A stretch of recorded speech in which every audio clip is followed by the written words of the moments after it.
Tớ lướt mạng thấy một bài đăng. Làm sao để khiến người ta hoảng loạn tinh thần? Đáp án được thích nhiều nhất viết rằng lặp lại việc của ngày hôm trước. Hỏi thì bảo đối phương nhớ nhầm. Lúc đó tớ chỉ thấy thú vị thôi. Xem xong thì đi ngủ luôn. Nhưng sáng hôm sau thức dậy, tớ thấy chồng mặc bộ vest sọc đen xám. Em dậy rồi à? Hôm nay anh có họp công ty. Anh phải đi sớm đây. Tớ bỗng thấy có gì đó sai sai. Vì hôm qua chồng cũng mặc bộ này.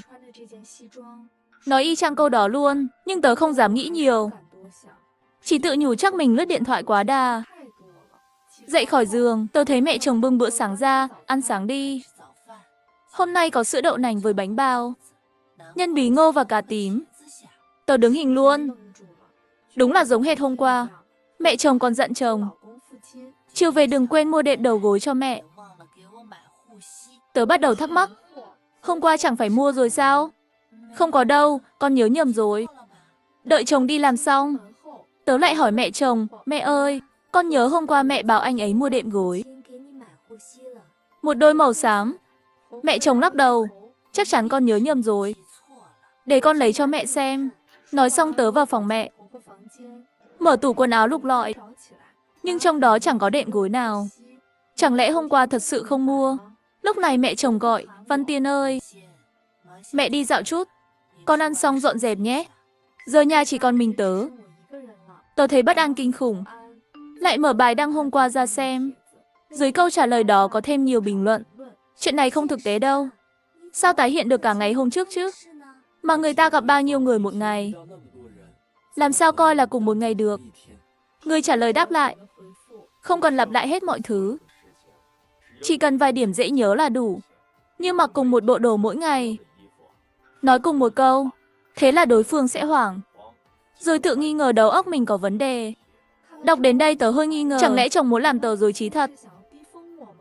Nhưng tớ với anh ấy yêu từ hồi đại học. Ra trường còn mở công ty nhỏ cùng nhau. Công ty phát triển cũng ổn. Từ khi sinh con gái, tớ ở nhà chăm bé. Chồng không chỉ đưa lợi nhuận công ty cho tớ xem, mỗi ngày còn về đúng giờ chơi với con. Vậy nên tớ không nghĩ ra lý do nào anh ấy làm vậy.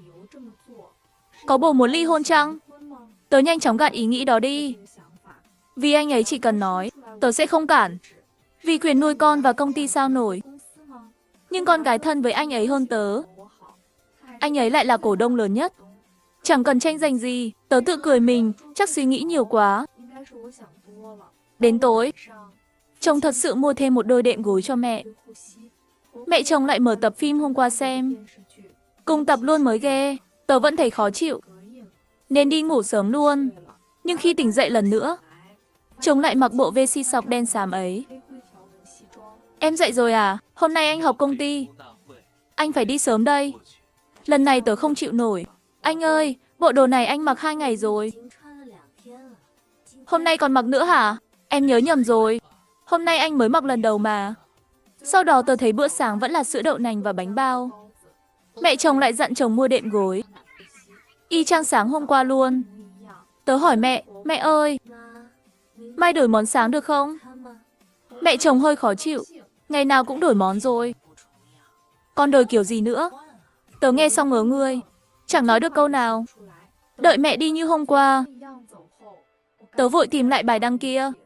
Nhưng không thấy bài đâu nữa. Dù người đăng vẫn còn. Tớ thở phào nhẹ nhõm. Tớ bắt đầu nhớ lại hành động của chồng và mẹ. Họ đúng là đang lặp lại mọi thứ. Có thể là muốn làm tớ hoảng loạn. Thật đấy, nhưng tớ vẫn không hiểu tại sao. Nên tớ lục lọi khắp nhà. Chẳng thấy gì bất thường.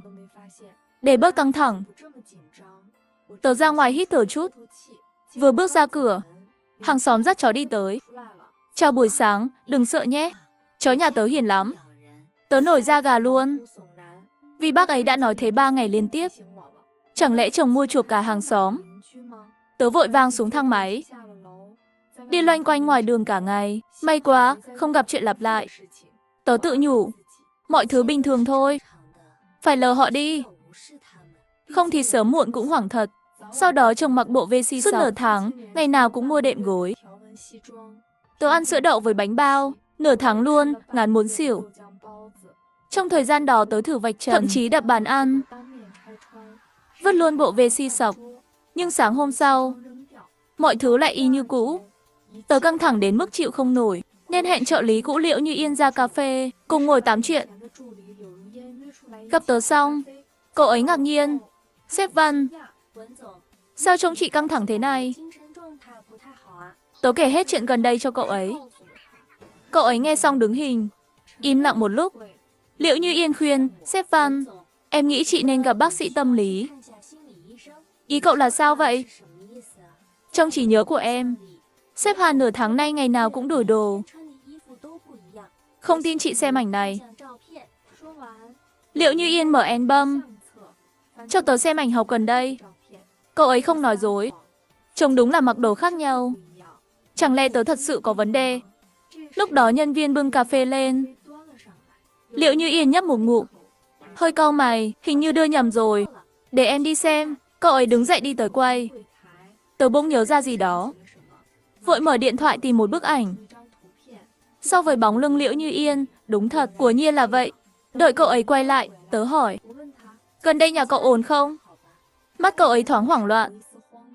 Ổn mà, em độc thân, nó cơm ấm cật, lo gì? Có gì mà phiền chứ? Tớ cười nhẹ. Thật sự chỉ có một mình sao? Tìm ra cách phá cục. Tớ chào tạm biệt Liễu Như Yên, đi đến một nơi kiểm chứng. Mọi thứ đúng như tớ đoán.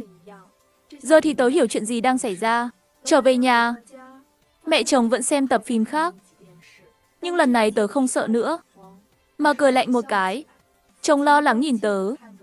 Vợ ơi, dạo này em căng thẳng quá. Mai anh đưa em đi bác sĩ nhé. Tớ gật đầu giả vờ hợp tác. Diễn thì phải diễn cho chót chứ. Sáng hôm sau tới bệnh viện, chồng nói với bác sĩ ơi, vợ tôi gần đây tinh thần không ổn. Cứ bảo người nhà lặp lại chuyện hôm qua. Tôi nghi cô ấy bị ảo giác. Bác sĩ, tôi muốn nói riêng với bác. Bác sĩ gật đầu. Người nhà ra ngoài đợi chút nhé. Chồng hơi bực, báo cáo kiểm tra hôm nay có luôn không? Trả kết quả kiểm tra đi. Được xác nhận xong, anh ấy mới yên tâm bước ra ngoài. Sau đó tớ trải qua 3 tiếng kiểm tra. Cuối cùng cũng có kết quả. Vừa ra, chồng lập tức chạy tới. Kết quả kiểm tra có chưa? Bị gì vậy? Ảo giác hả? Nhưng tớ chưa kịp mở lời, điện thoại đã reng lên, là cô giáo ở trường gọi. Mẹ Văn Văn ơi, chị mau đến bệnh viện trung tâm. Văn Văn ngã từ trên cao xuống, tớ sốc nặng luôn. Không ngờ người đàn ông trước mặt lạnh lùng vậy. Chồng thì ngơ ngác. Sao vậy em? Có chuyện gì à? Cô giáo bảo Văn Văn ngã từ trên cao, giờ đang trên đường tới bệnh viện trung tâm. Anh ấy nghe xong hoảng hốt. Đi nào, tới bệnh viện cứu con. Ở ngoài, cô chủ nhiệm vội vàng giải thích. Văn Văn dạo này không ổn lắm. Trên lớp hay ngẩn ngơ. Nhưng sáng nay vẫn bình thường, ai ngờ đâu. Tớ hơi bực mình. Văn Văn không ổn. Sao cô không nói với tôi? Tôi báo với bố Văn Văn tuần trước rồi. Hai người không nói chuyện với nhau sao? Chồng vội thanh minh. Anh cũng định nói với em. Nhưng em dạo này căng thẳng quá. Anh sợ em bị sốc thêm. Tớ không kìm được nữa. Mọi thứ anh làm chẳng phải để khiến em rối trí sao? Anh ơi, em không ngờ anh nhẫn tâm vậy. Chồng cũng nổi cáu. Em xem em kìa, chẳng ai hiểu nổi. Tinh thần em có vấn đề rồi đúng không? Đang cãi nhau thì bác sĩ từ phòng cấp cứu bước ra. Cấp cứu không thành. Gia đình xin nén đau thương, tớ mềm nhũn chân tay. May mà được người đỡ lấy. Sếp Văn, xin nén đau. Liễu Như Yên chẳng biết tới từ bao giờ. Mẹ chồng cũng đi theo sau, tớ van bác sĩ. Bác sĩ, xin bác. Dù tốn bao nhiêu tiền cũng được. Cứu con gái tôi đi. Bác sĩ thở dài. Đầu bệnh nhân bị thương nặng. Dù không cứu được, nhưng các bộ phận khác vẫn ổn. Đặc biệt là tim. Gia đình có thể cân nhắc hiến tặng.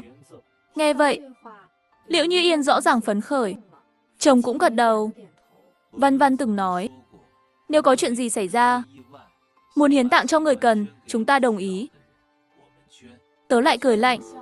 Tôi không đồng ý. Tôi cũng chẳng nhớ con nói vậy. Anh ấy bức mình.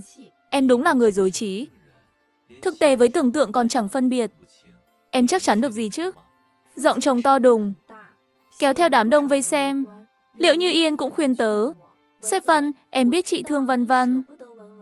Nhưng chị nghĩ xem, tim Vân Vân vẫn đập trong người khác. Như vậy chẳng phải tốt sao? Tớ thẳng thừng đáp trả. Nó đập trong người con trai cậu. Cậu đương nhiên thấy tốt rồi.